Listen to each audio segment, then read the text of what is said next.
पत्नी इज्जत बिगाड़ती भी है और बनाती भी है। एक पति पत्नी में तकरार हो गई। पति कह रहा था, मैं नवाब हूँ, इस शहर के लोग इसलिए मेरी इज्जत करते हैं और तुम्हारी इज्जत भी मेरी वजह से है। पत्नी कह रही थी, आपकी इज्जत मेरी वजह से है।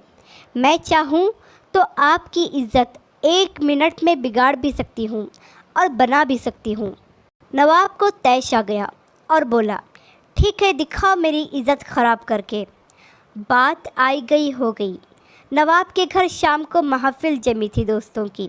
हंसी मजाक हो रहा था कि अचानक नवाब को अपने बेटे की रोने की आवाज़ आई। वो ज़ोर ज़ोर से रो रहा था और नवाब की पत्नी बुरी तरह से उसे डांट रही थी। नवाब ने ज़ोर से आवाज़ देकर पूछा कि क्या हुआ बेगम, क्यों डांट रही हो? बेगम ने अंदर से कहा, देखिए ना, आपका बेटा खिचड़ी मांग रहा है और जबकि उसका पेट भी भर चुका है। नवाब ने कहा, दे दो थोड़ी सी और। बेगम बोली, घर में और भी तो लोग हैं, सारी इसी को कैसे दे दूं? पूरी महफिल शांत हो गई। लोग कानाफूसी करने लगे कि कैसा नवाब है, ज़रा सी खिचड़ी के लिए इसके घर में झगड़ा होता है। नवाब की पगड़ी उछल गई। सभी लोग चुपचाप उठकर चले गए।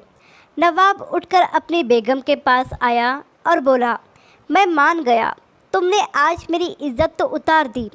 लोग भी कैसी कैसी बातें कर रहे थे, अब तुम यही इज्जत वापस लाकर दिखाओ। बेगम बोली, इसमें कौन सी बड़ी बात है? आज जो लोग महफिल में थे उन्हें आप फिर से किसी बहाने से निमंत्रण दीजिए। नवाब ने फिर से सबको बुलाया। बैठक और मौज मस्ती के बहाने सभी मित्रगण बैठे थे। हंसी मजाक चल रहा था कि फिर से वही नवाब के बेटे की रोने की आवाज़ आई। नवाब ने आवाज़ देकर पूछा, बेगम क्या हुआ, क्यों रो रहा है हमारा बेटा? बेगम ने कहा, फिर वही खिचड़ी खाने की ज़िद कर रहा है। लोग फिर एक दूसरे का मुंह देखने लगे कि यार, एक मामूली सी खिचड़ी के लिए इस नवाब के घर पर रोज़ झगड़ा होता है। नवाब मुस्कुराते हुए बोला, अच्छा बेगम, तुम एक काम करो, तुम खिचड़ी यहाँ लेकर आओ, हम खुद अपने हाथों से अपने बेटे को देंगे, वह मान जाएगा और सभी मेहमानों को भी खिचड़ी खिलाओ। बेगम ने जवाब दिया, जी नवाब साहब। बेगम बैठक खाने में आ गई। पीछे नौकर खाने का सामान सर पर रख कर आ रहा था। हांडियाँ नीचे रखी और मेहमानों को भी देना शुरू किया अपने बेटे के साथ। सारे नवाब के दोस्त हैरान। जो परोसा जा रहा था वो चावल की खिचड़ी तो कतई नहीं थी, उसमें खजूर, पिस्ता, काजू, बादाम, किशमिश इत्यादि से मिलाकर बनाया हुआ सुस्वादिष्ट व्यंजन था। अब लोग मन ही मन सोच रहे थे कि ये खिचड़ी है।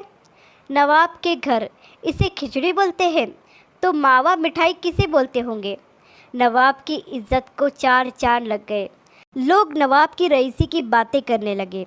नवाब ने बेगम के सामने हाथ जोड़े और कहा, मान गया मैं कि घर की स्त्री इज्जत बना भी सकती है और बिगाड़ भी सकती है, और जिस व्यक्ति को घर में इज्जत हासिल नहीं उसे दुनिया में कहीं इज्जत नहीं मिल सकती। सृष्टि में यह सिद्धांत हर जगह लागू हो जाएगा। अहंकार युक्त जीवन में स्त्री जब चाहे हमारे अहंकार की इज्जत उतार सकती है और नम्रता युक्त जीवन में इज्जत बना भी सकती है। आशा करती हूँ ये कहानी आपको पसंद आई होगी। इस कहानी पर आपकी क्या राय है हमें कमेंट करके ज़रूर बताइए। कहानी पसंद आई हो तो लाइक और शेयर करना बिल्कुल भी ना भूलिए। चैनल पर नए हो तो चैनल को सब्सक्राइब ज़रूर कीजिए। कहानी सुनने के लिए आपका बहुत बहुत धन्यवाद।